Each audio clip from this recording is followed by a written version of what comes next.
Coucou Nico, coucou tout le monde. Coco, on passe à la découpe aujourd'hui. Oui, aujourd'hui je vais vous montrer une astuce pour découper de la fausse fourrure ou l'alpaga haute couture que nous avons. Cette petite merveille ici. Donc l'alpaga haute couture, c'est un tissu d'excellence. Vous avez une toile de coton bio sur laquelle ont été noués des poils d'alpaga. Alors, vous le savez peut-être si vous avez déjà essayé de couper de la fausse fourrure, de l'imitation fourrure. L'enfer avec ce genre de textile, c'est qu'on se retrouve avec des pluches partout dans son atelier et que parfois on abîme le poil en coupant. Donc ici, je vais vous montrer comment vous y prendre pour garder votre espace de travail impeccable et avoir un résultat où les poils vont rester nickel et vous n'aurez pas de découpe en dents de scie dans les poils. Ça, c'est un peu de la magie, tiens. Ouais, c'est tuto magique aujourd'hui. Ça, c'est aussi un petit peu de la magie. Tissu magique, tuto magique, technique magique, voilà. Alors, première chose à faire, c'est vous allez dessiner votre patron sur votre tissu, sur l'envers de votre tissu. Je vous conseille, avant de faire tout ça, de faire ces tests de découpe dans une petite chute de votre tissu, avant d'attaquer vraiment la découpe de vos pièces.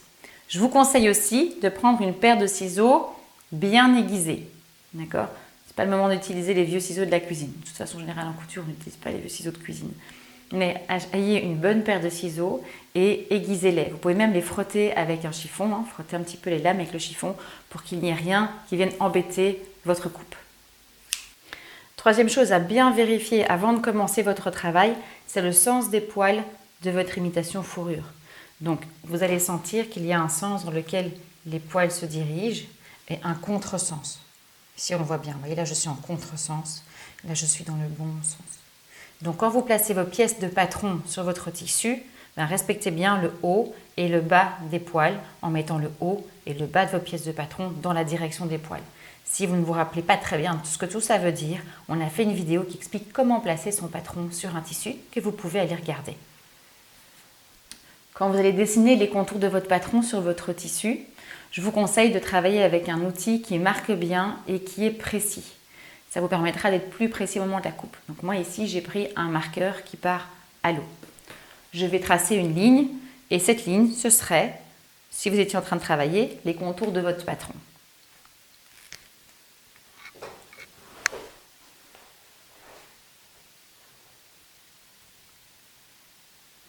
Pour couper la fausse fourrure ou l'alpaga haute couture ici, je vais uniquement couper la couche de toile sur laquelle les poils sont noués. Donc avec la pointe de mes ciseaux, je vais passer juste en dessous de la toile et je ne vais couper que la toile. Vous êtes prêts ? Je viens glisser mes ciseaux uniquement sous la toile. Voilà, je suis vraiment juste sous la toile et je ne coupe que la toile. Et je vais avancer comme ça, donc je vais glisser mes ciseaux.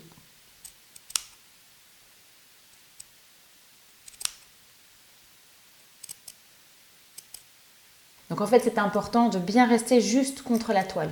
Vous devez imaginer que si ça, ce sont les poils du tissu et que ça, c'est la toile, d'accord ? Que entre mes doigts, c'est la toile. J'ai vraiment la pointe de mes ciseaux va venir juste à cet endroit-là. Je ne coupe pas en faisant des grands gestes. Je ne coupe pas en faisant des grands...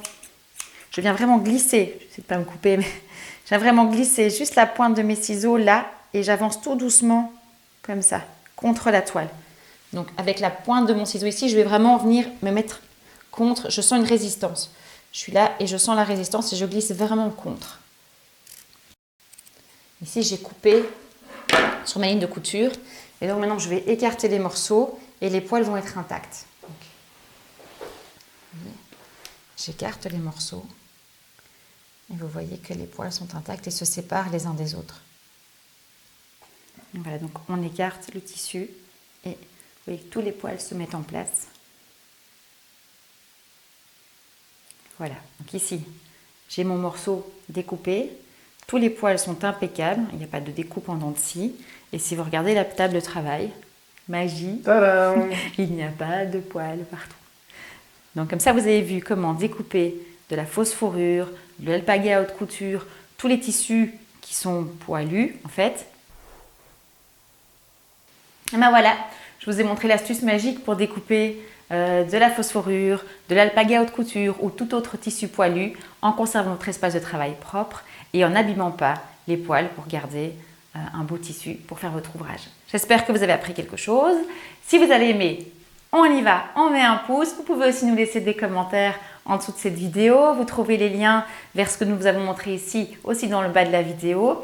Et puis on vous invite à venir nous rejoindre sur Facebook, sur Instagram ou via notre newsletter pour être tenu au courant de nos nouveautés, de nos promos ou être inspiré pour vos moments couture. Voilà, et je vous dis à bientôt. À bientôt, Salut Tia. Nico. Ciao, ciao.